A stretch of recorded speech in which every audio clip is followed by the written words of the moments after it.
देखो अब नेक्स्ट है इसमें आर्टिकल 15, ठीक है। आर्टिकल 15 क्या है कि no discrimination on certain grounds, ठीक है।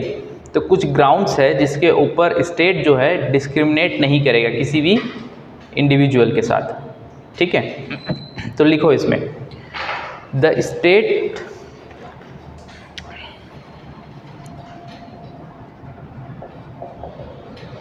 State shall not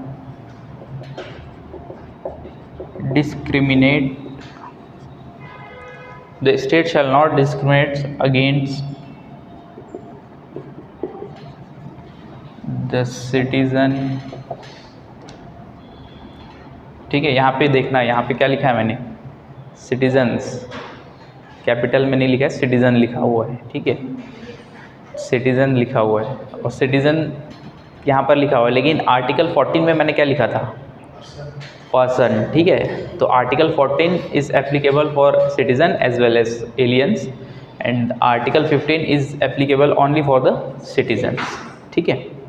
the state shall not discriminate against the citizens only on the basis, only on the grounds,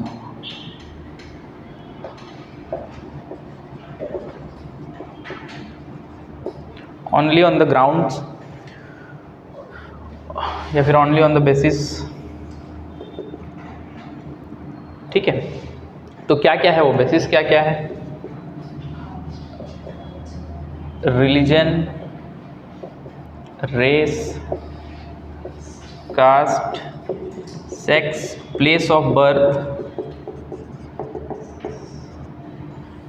ठीक है। तो इस बेसिस पे जो स्टेट है shall not discriminate any one, मतलब एनी सिटीजन, ठीक है। रेस का मतलब ये है कि एक अलग अलग रेस के लोग होते हैं ना, ठीक है, वो है वो, ठीक है। रिलीजन देखो, कुछ लोग रिलीजन फॉलो करते हैं, ठीक है, कुछ लोग क्या, ऑलमोस्ट सभी लोग, ठीक है। और अलग अलग रेस के लोग होते हैं, ठीक है। अलग अलग कास्ट के लोग होते हैं, अलग अलग सेक्स के लोग होते हैं, ठीक है। अलग अलग जगह पे बर्थ लिए हुए लोग होते हैं, ठीक है।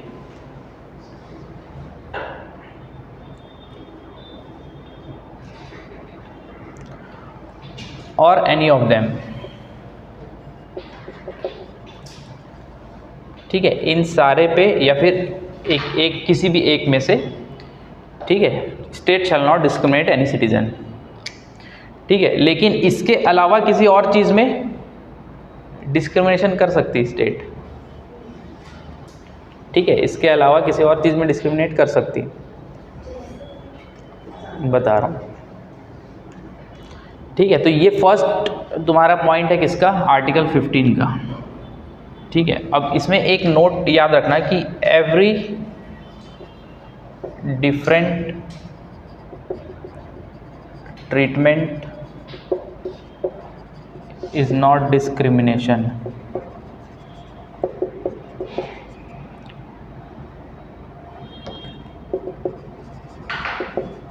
ये हमने आर्टिकल 14 में भी पढ़ा था, every different treatment is not discrimination, जिसमें हम रीजनेबल रिस्ट्रिक्शंस लगा रहे, सॉरी रीजनेबल डिस्क्रिमिनेशन कर रहे थे जिसमें हम, ठीक है। तो every different treatment is not discrimination, ठीक है।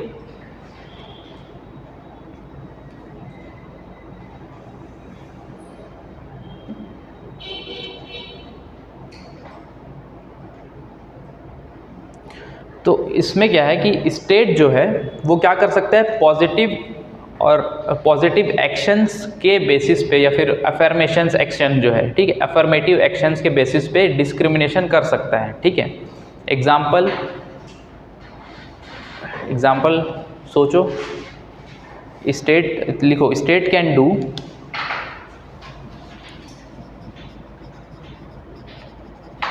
Can do positive discrimination, in short,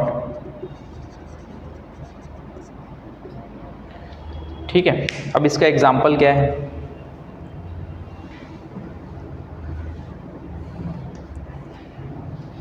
reservation of seats, ठीक है, रिजर्वेशन ऑफ सीट्स एंड कहाँ पर, एजुकेशनल इंस्टीट्यूट में रिजर्वेशन ऑफ सीट्स, ये क्या है, एक पॉजिटिव डिस्क्रिमिनेशन है, ठीक है, कि फीमेल्स के लिए सीट रिजर्व करके रखना, ठीक है। जो सोशली बैकवर्ड क्लास है उनके लिए सीट रिजर्व करके रखना, ठीक है। तो ये सब क्या है, पॉजिटिव डिस्क्रिमिनेशन है, ठीक है, क्योंकि वो फिर बहुत पीछे छूट जाएंगे ना, ठीक है। तो एक लेवल करने के लिए, ठीक है, एक मतलब एक सरफेस लेवल को बराबर करने के लिए, जो भी इतने टाइम से वो बैकवर्ड क्लास जो थी, ठीक है, उसको बराबर लाने के लिए, ठीक है, क्या किया जाएगा, positive discrimination can be done by the state, ठीक है। स्टेट जो है पॉजिटिव डिस्क्रिमिनेशन कर सकता है। एजुकेशनल एग्जाम्पल, एजुकेशनल इंस्टीट्यूट में जो रिजर्वेशन ऑफ सीट्स है वो क्या है, एक पॉजिटिव डिस्क्रिमिनेशन है, ठीक है। और उनको फीस में भी कुछ कंसेशन दिया जाता है, ठीक है। तो ये भी क्या है, एक पॉजिटिव डिस्क्रिमिनेशन, क्योंकि वो इकोनॉमिकली और सोशली दोनों तरह से बैकवर्ड है, ठीक है। उन लोगों को अगर एक स्पेशल प्रोविजन से कुछ स्पेशल प्रिविलेजेस अगर मिल रहे हैं तो उसको हम डिस्क्रिमिनेशन के उस पर नहीं लाएंगे, ठीक है। बस इस बेसिस पे डिस्क्रिमिनेशन नहीं होना चाहिए, ठीक है। अब सेकंड पॉइंट इसमें लिखो, ये हो गया, ये स्टेट के अगेंस्ट था ना, ठीक है, स्टेट के अगेंस्ट में था ये। मतलब स्टेट क्या है, डिस्क्रिमिनेट नहीं करेगा, और अगर वो कुछ स्पेशल प्रोविजंस बनाना चाहता है, ठीक है, इकोनॉमिकली और सोशली बैकवर्ड क्लास के लिए, तो वो बना सकता है, और वो उसको हम एज ए डिस्क्रिमिनेशन नहीं ट्रीट करेंगे, ठीक है। वो क्या है, एक positive action of the state है टू अपब्रिंग, मतलब जो सप्रेस्ड क्लास है उसको ऊपर लाने के लिए, ठीक है। हो गया ये।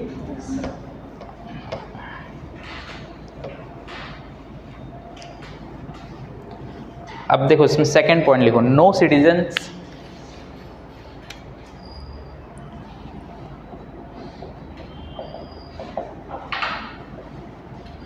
shall only on the ground of no citizen shall only on the ground of religion, race, caste, sex, place of birth, religion, race, caste, sex, place of birth,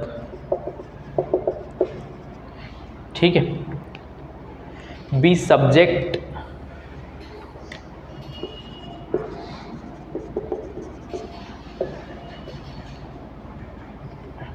subject to any liabilities, disabilities,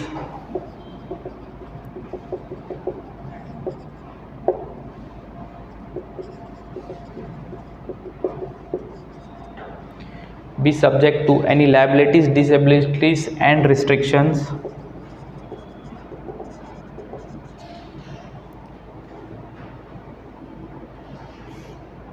or condition with regard to, नहीं समझ आ रहा है क्या, समझाऊंगा अभी।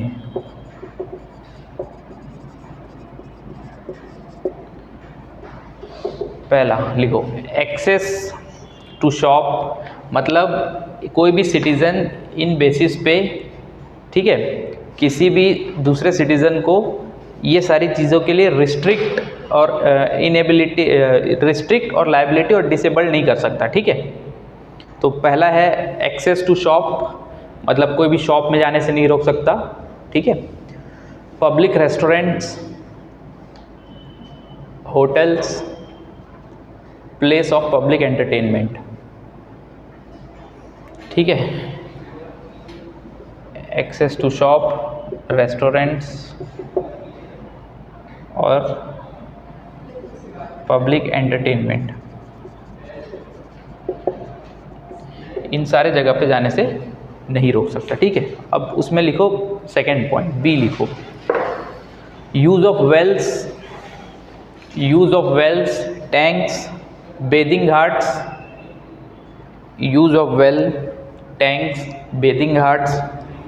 Bathing ghat समझ गए ना, जो घाट होते हैं, नदी के किनारे वाला घाट बनारसिया वाला, ठीक है, वो सारे घाट्स जो है वहाँ पर बेदिंग घाट्स में भी उनको रिस्ट्रिक्ट नहीं किया जा सकता, ठीक है। Roads and place of public resorts maintain fully और partially out of the state fund, मतलब स्टेट के फंड से जो भी बेदिंग घाट्स है, ठीक है, जो वेल्स है, ठीक है, या फिर रोड है, या फिर पब्लिक रिजॉर्ट्स है, वहाँ पर किसी भी इंसान के साथ डिस्क्रिमिनेशन नहीं हो सकता ऑन दिस ग्राउंड्स, ठीक है। और वो पब्लिक फंडेड होना चाहिए ना, and dedicated to use of general publics. मतलब जो जैसे मान लो कोई पार्क है, ठीक है, the park is dedicated for the use of general publics, तो वहाँ पर भी क्या नहीं होना चाहिए, डिस्क्रिमिनेशन नहीं होना चाहिए ऑन दिस ग्राउंड्स। मतलब रिलीजन, रेस, कास्ट, सेक्स और प्लेस ऑफ बर्थ की वजह से वहाँ पर भी कोई रिस्ट्रिक्शंस उनको नहीं होना चाहिए, ठीक है। समझ में आ गया ये पॉइंट भी। तो देखो ये सिटीजन्स के लिए है, no citizen shall only on the ground of, मतलब सिटीजन्स को भी डिस्क्रिमिनेशन नहीं करना है, ठीक है। इसके पहले अपन जो पढ़े थे वो स्टेट के लिए पढ़े थे कि स्टेट को डिस्क्रिमिनेशन नहीं करना है, ठीक है, लेकिन स्टेट अफर्मेटिव एक्शंस कर सकता है। अफर्मेटिव एक्शंस यानी कि पॉजिटिव एक्शंस जो है वो कर सकता है, ठीक है। स्पेशल प्रोविजंस बना सकता है, किसके लिए, इकोनॉमिकली और सोशली बैकवर्ड क्लास के लिए, ठीक है। तो ये तुम्हारा आर्टिकल 15।